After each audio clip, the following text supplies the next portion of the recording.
বলিনি কখনো? আমি তো ভেবেছি বলা হয়ে গেছে কবে। এভাবে নিথর এসে দাঁড়ানো তোমার সামনে সেই এক বলা।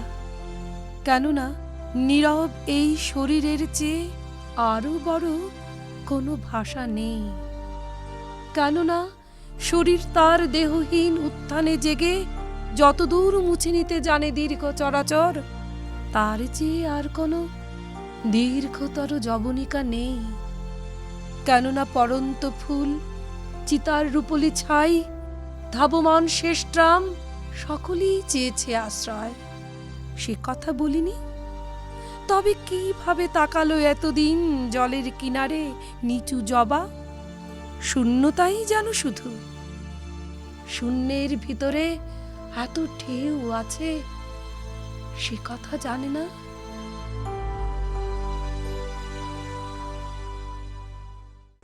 আমাদের সবার প্রিয় কবি প্রাবন্ধিক শঙ্খ ঘোষ এই অতিমারিতে আমাদের রিক্ত করে দিয়ে চলে গেলেন সেই দেশে যেখান থেকে কেউ ফিরে আসে না।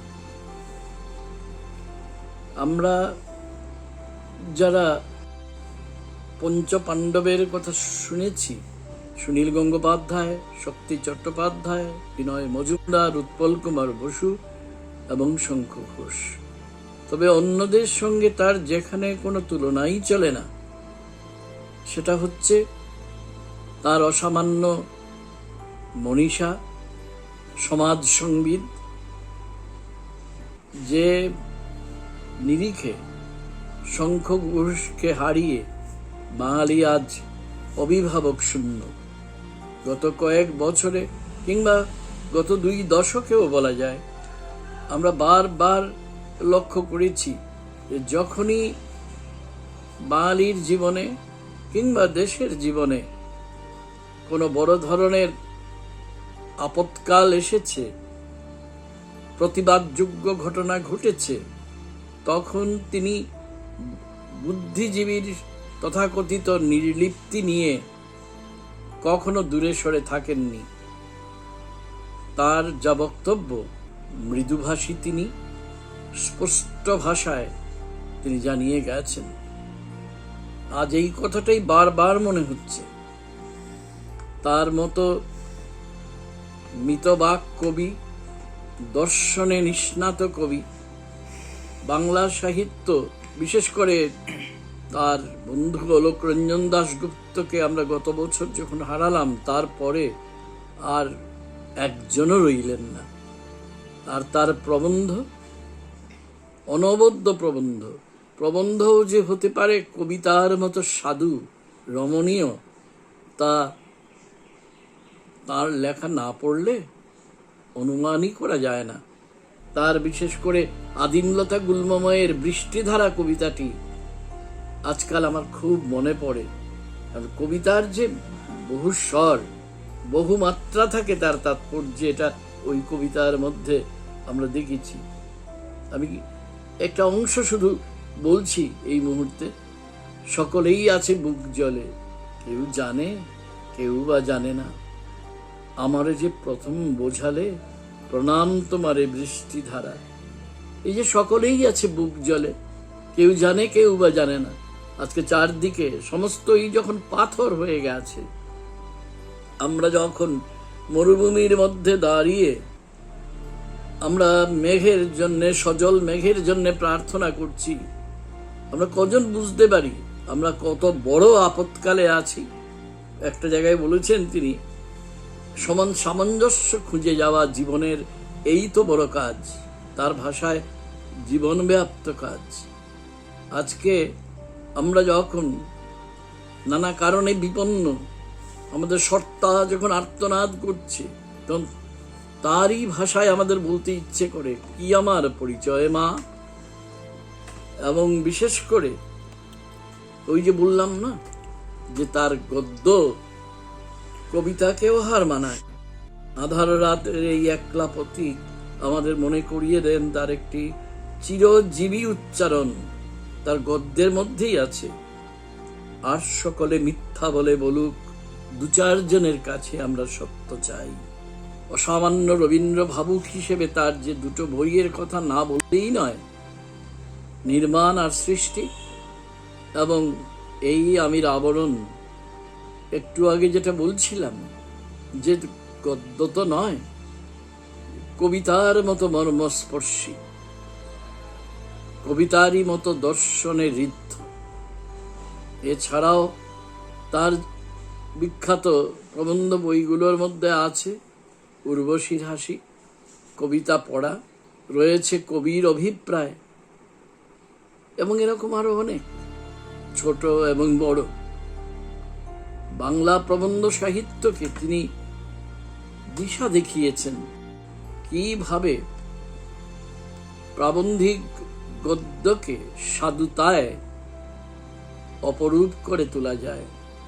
আর কবি শঙ্খ ঘোষ, যার কথা বললেই আমাদের বাবরের প্রার্থনার কথা মনে পড়ে, আমার সন্ততি স্বপ্নে থাক, এই কথাটা তার কনটেক্সট অর্থাৎ প্রসঙ্গকে পেরিয়ে গিয়ে আজকে অনন্তে পৌঁছে গেছে। পূর্বজদের হয়ে উত্তর প্রজন্মের জন্য এই যে আকুল প্রার্থনা, এখানেই তো কবিতা হয়ে ওঠে গানের মতো অনবদ্য। দিনগুলি রাতগুলি, নিহিত পাতাল ছায়া, আদিম লতা গুল্মময়, মূর্খ বড় সামাজিক নয়, কতবার যে বাঙালি পাঠক পড়েছেন তার কি অত্যা আছে।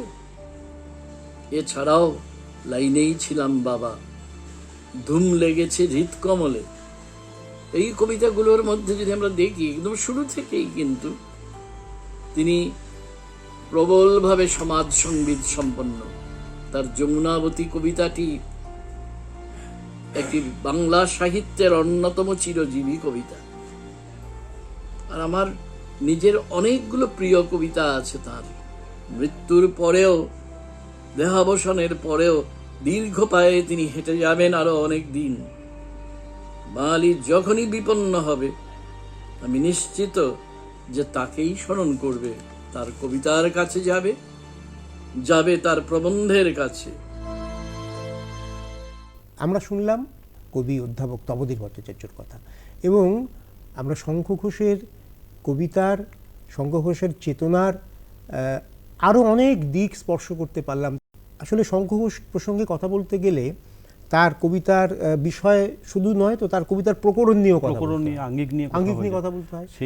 সেই না, কত রকমের কবিতা তিনি লিখেছেন বলতো। হ্যাঁ, কখনো কবিতায় ওই যে বাবুমশাই কবিতাটা তিনি যখন লিখেছিলেন, কবিতাটার উপরে লিখে রেখেছিলেন যে সকলেই জানেন, সকলেই বুঝবেন যে এই ধরনের কবিতা পড়বার বিশেষ একটা সুর আছে। এই যে সুর, কোনো কবিতাকে যে সুর দিয়ে পড়তে হবে, সুরে উচ্চারণ করে পড়তে হবে, এই কথাটাও তিনি লিখে দিচ্ছেন। কেন লিখে দিচ্ছেন? কারণ এই কবিতাটা লেখার সময় তার মনে রয়েছে লোককবিতার কথা, লোকগানের কথা। তিনি এই কবিতাটাকে লোক সুরের আদলে পড়াতে চেয়েছেন। যদিও আমরা জানি, তুমিও জানো যে আধুনিক কবিতা, গত 50-60 বছরের বিশ্ব কবিতা কিন্তু সুর বর্জন করছে, তাই না? অথচ তিনি এই কবিতা সুরকে গ্রহণ করতে চেয়েছেন, বিশেষ উদ্দেশ্য নিয়ে গ্রহণ করতে চেয়েছেন। তো আবার কোনো কবিতা ছন্দ, যমুনাবতী কবিতা, তার ছন্দটা একদম আলাদা, তাই না?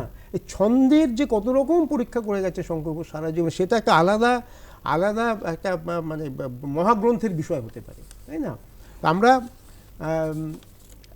আমাদের কথার সঙ্গে সঙ্গে বন্ধুদের কথাও শুনছি। আমরা এবারে শুনব অধ্যাপক, আমাদের বিস্মৃত অধ্যাপক উষারঞ্জন ভট্টাচার্যের কথা।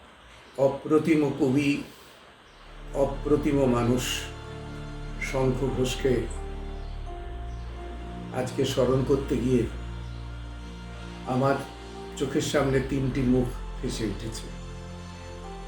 একটি মুখ প্রফেসর শিশির কুমার দাসের, যিনি শঙ্খ ঘোষ মশাইয়ের অনুজকল্প ছিলেন, অকৃত্রিম বন্ধু ছিলেন।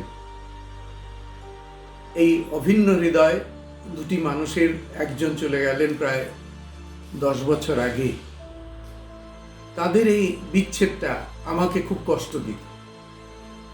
আজকে শঙ্খ ঘোষ মশাই চলে গেছেন, শিশির দা, এবং তিনি হয়তো পাশাপাশি আছেন।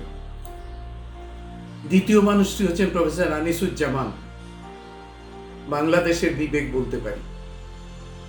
তার বাড়িতে, ঢাকায় তার বাড়িতে দেখেছি খুব যত্নে রাখা একখানা ছবি, আনন্দ পুরস্কার নিচ্ছেন তিনি শঙ্খ ঘোষের হাত থেকে। কত গর্বের সঙ্গে, কত সন্তোষের সঙ্গে দেখিয়েছিলেন। কিন্তু এই কাল ব্যাধিতে আশ্চর্য, 1 বছরের মধ্যে বাংলাদেশের আনিসুজ্জামান অথবা পশ্চিমবঙ্গের শঙ্খ ঘোষ অথবা বাঙালির 2 সুসন্তান শঙ্খ ঘোষ ও আনিসুজ্জামান চলে গেলেন। এটা বড় বেদনার কথা। তৃতীয় মুখটি হচ্ছে প্রতিমা বিশ্বাসের মুখ। মেয়েটি জলপাইগুড়ি থেকে কলকাতা বিশ্ববিদ্যালয়ে MA পড়তে এসেছিল বাংলায়। সেখানে একটি ছেলে, তার ডাকনাম শঙ্খ, তার পোশাকি নাম হচ্ছে চিত্তপ্রিয়। তার সঙ্গে তার ভাব হয় তারামৈত্রী যোগ, লাভ অ্যাট ফার্স্ট সাইট। এবং এই ইভাকে নিয়ে, তার নাম ইভা, ডাকনাম ইভা, পোশাকি নাম প্রতিমা, তো ইভাকে নিয়ে শঙ্খ ঘোষের লেখা বেরোলো, বেশ সাড়া পড়ে গেল।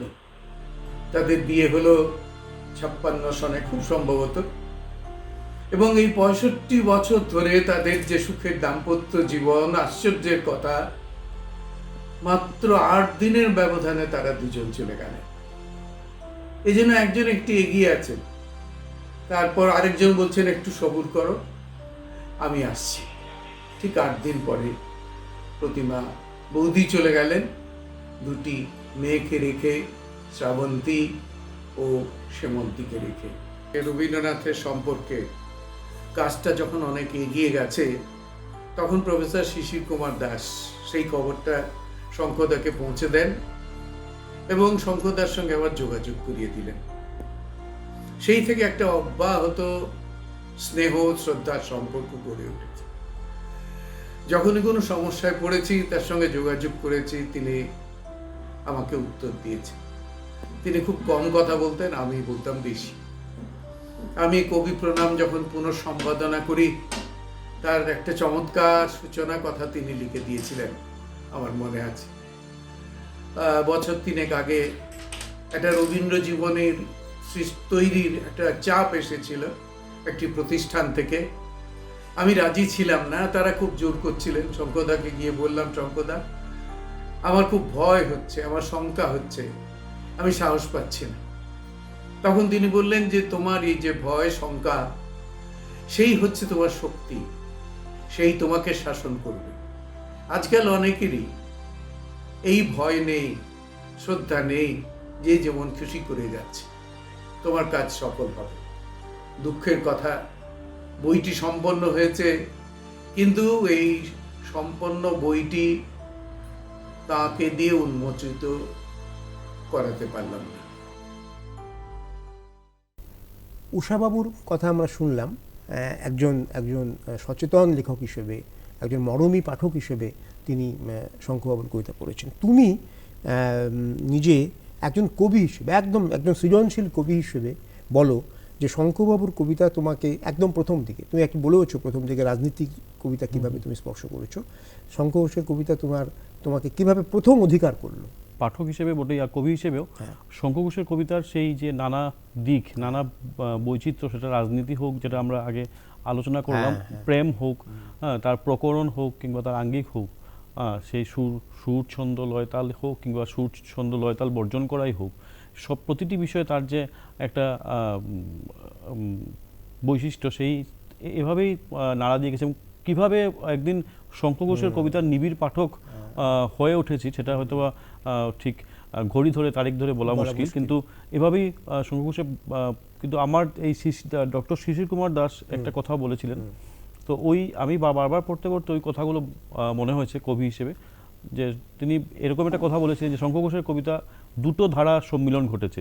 যদিও 2টো ধারা নয়, আমি মনে করি নানা ধারা এক খাতে এসে মিশেছে, বা মিশে হয়তো বা সমান্তরালভাবে চলেছে। তিনি বলেছিলেন যে একটা সেই রাজনীতি এবং সেই সমাজের অবক্ষয়ের বিরুদ্ধে তার চাবুকের মতো কলম, আরেকটা অবচেতন, গভীর অবচেতনের দিকে যাত্রা।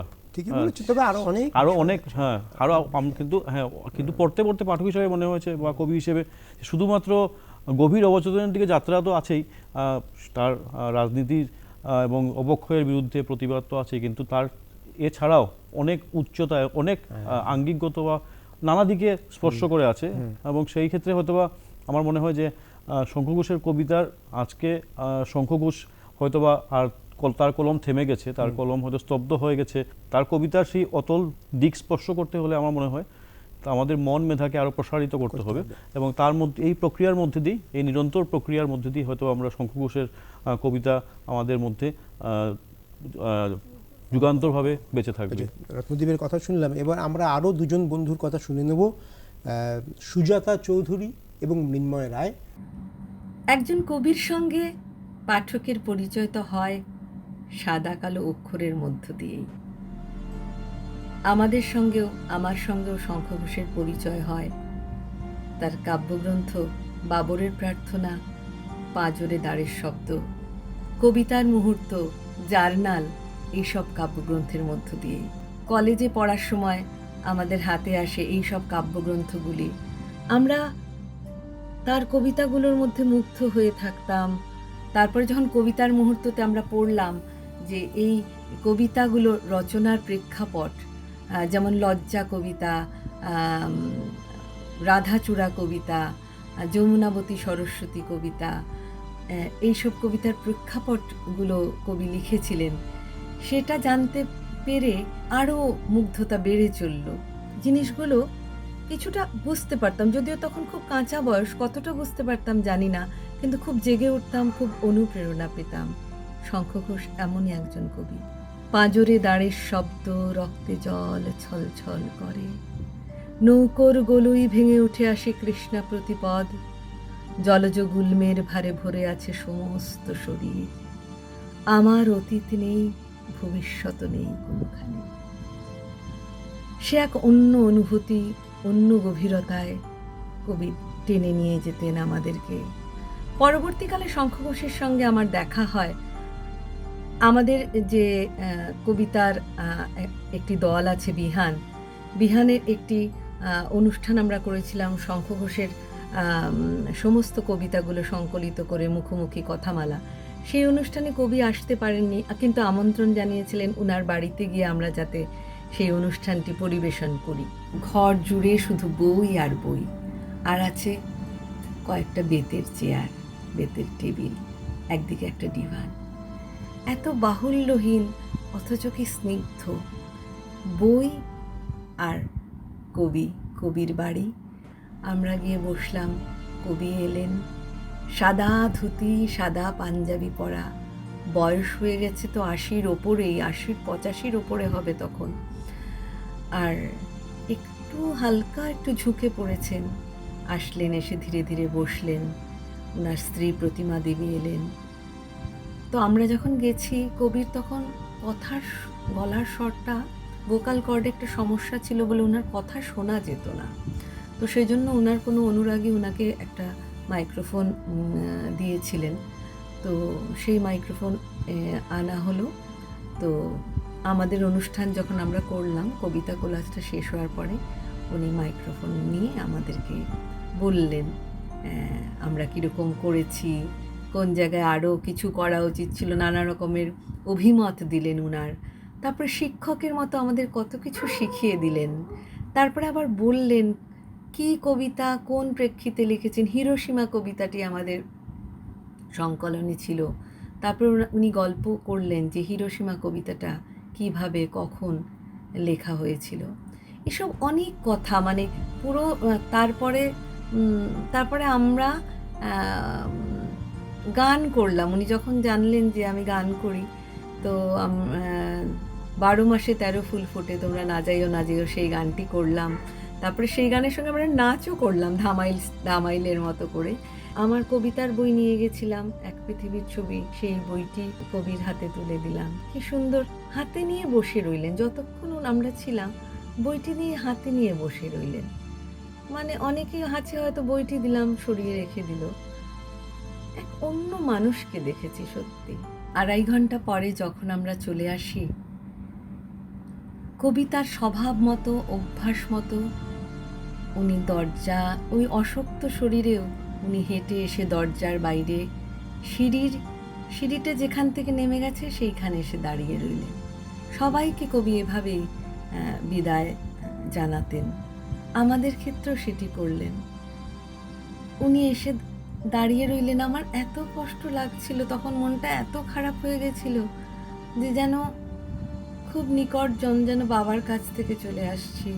এভাবে কেউ, একজন এত বড় কবি এভাবে সে দরজার বাইরে সিঁড়ির কাছে দাঁড়িয়ে থাকছেন যতক্ষণ না আমরা দৃষ্টির আড়ালে চলে যাই। এ এক অনন্য অভিজ্ঞতা, এক অনন্য মানুষের কথা। বাবুদের লজ্জা হলো, আমি যে কুড়িয়ে খাবো সেটা ঠিক সইল না আর, তাই আজ ধর্মাবতার আমি এই জেল হাজতে দেখিনি 60-60। বাবুদের কাচের ঘরে কত না সাহেব শুভ আসে আর দেশ বিদেশে উড়ে যায় পাখির মতো, সেখানে মাছির ডানায় বাবুদের লজ্জা করে। আমি তা বুঝেও এমন বেহায়া শরম খাকি, খুঁটে খাই যখন যা পাই শুভদের পায়ের তলায়। খেতে তো হবেই বাবা, না খেয়ে মরবো নাকি? বেঁধেছ, বেশ করেছ, কি এমন মস্ত ক্ষতি? গারুদে বয়স গেল, তাছাড়া গতরখানাও বাবুদের কবজা হলো। হলো তো বেশ, তাতে কি? বাবুদের লজ্জা হলো। কবি শঙ্খ ঘোষের স্মৃতির উদ্দেশ্যে আমার গভীর শ্রদ্ধাঞ্জলি নিবেদন করে 2-4টি কথা বলছি। শঙ্খ ঘোষের কবিতার প্রসাদ গুণ অসামান্য। তার অনেকগুলো অনেক পংক্তি আমাদের জীবনে চলার পথে আমরা অনেক সময় উচ্চারণ করতে ভালোবাসি। সেগুলো আমাদের বিবেককে যেন জাগ্রত করে রাখে। তার গদ্যও কিন্তু অসামান্য, খুবই সাধু, খুবই স্পষ্ট এবং খুবই দৃঢ়। আমি সম্প্রতি তার একটি প্রবন্ধ সংকলন পড়ছি, নির্বাচিত প্রবন্ধ, নানা প্রসঙ্গ। তাতে 25টি প্রবন্ধ রয়েছে, বিভিন্ন বিষয় তাতে রয়েছে। যেমন রয়েছে বিষ্ণুদের সম্পর্কে, বিষ্ণুদের T.S. এলিয়টের যে বাংলা অনুবাদ বিষ্ণুদের করেছেন তার সম্পর্কেও শঙ্খ ঘোষ তার অকুণ্ঠিত বক্তব্য রাখতে বিন্দুমাত্র দ্বিধাবোধ করছেন না। একই সঙ্গে আবার আজকের যে চলমান রাজনীতি, তার যে ধারাবাহিকতা, তার যে প্রয়োগ, তার সম্পর্কেও কিন্তু আমাদের সামনে তার দৃষ্টিভঙ্গিটাকে তুলে ধরছেন, তার সীমাবদ্ধতাকে তিনি স্পষ্ট করে তুলে ধরছেন। এবং তিনি বলছেন যে শুধুমাত্র কলা কৌশলের রাজনীতি, শুধুমাত্র স্ট্র্যাটেজি নির্ভর রাজনীতি আমাদের কিন্তু অনেকটাই ভাবনা থেকে, স্বচ্ছ ভাবনা থেকে, চিন্তা থেকে এবং সক্রিয়তা থেকে দূরে সরিয়ে দিচ্ছে। আমরা অনেকটা নিষ্ক্রিয় হয়ে পড়ছি এবং সেই নিষ্ক্রিয়তা কোনো একটি ভালো সমাজ গঠনের জন্য উপযুক্ত নয়। আজকে এই সময়তে যখন নাকি আমরা চারদিকে রাজনৈতিক ডামাডোল দেখতে পাচ্ছি, সামাজিক অবক্ষয় দেখতে পাচ্ছি, সেই সময়তে দাঁড়িয়ে মনে হয় শঙ্খ ঘোষের রাজনীতি সম্পর্কে এই যে স্পষ্ট ভাষণ, তাকে আমরা খুব গুরুত্ব সহকারে বিবেচনা করতে পারি। এবং মনে হয় যে রাজনৈতিক চাপানুতর আমাদের জীবনকে দুর্বিষহ করে তুলছে, আমাদের এগোতে দিচ্ছে না, তার সম্পর্কে আমাদের নতুন করে ভাবতে হবে। কবির প্রতি, স্বচ্ছ দৃষ্টির প্রতি আমার শ্রদ্ধা জ্ঞাপন করে শঙ্খ ঘোষের যে কবিতাটি পড়ছি তার নাম অগস্ত্য যাত্রা। বিন্ধ বলেন অগস্ত্য, বড্ড আমায় ভোগ আসত, আর কতকাল রাখব নত এ মস্তক। অগস্ত্যকণ বিন্ধরে, আটকে আছি ভিন্দরে, কিন্তু তোকেই ভাবছি এত দিন ধরে। আর কটা দিন থাক না ভাই, আগে তো মৌচাক নাবাই, তারপরে মান ফিরিয়ে দেব সমস্ত। তাই শুনে আজ বিন্ধরাজ লাস্যে হলেন দিল দরাজ, গুগলি শামুক দেখলে ভাবেন নমস্য। দ্বিতীয় কবিতাটির নাম অন্য রাত। মনের মধ্যে ভাবনাগুলো ধুলোর মতো ছোটে, যে কথাটা বলবো সেটা কাঁপতে থাকে ঠোঁটে। বলা হয় না কিছু, আকাশ যেন মুখ ঢেকে দেয়, নিচুর থেকে নিচু মুখ ঢেকে দেয়, মুখ ঢেকে দেয়, বলা হয় না কিছু।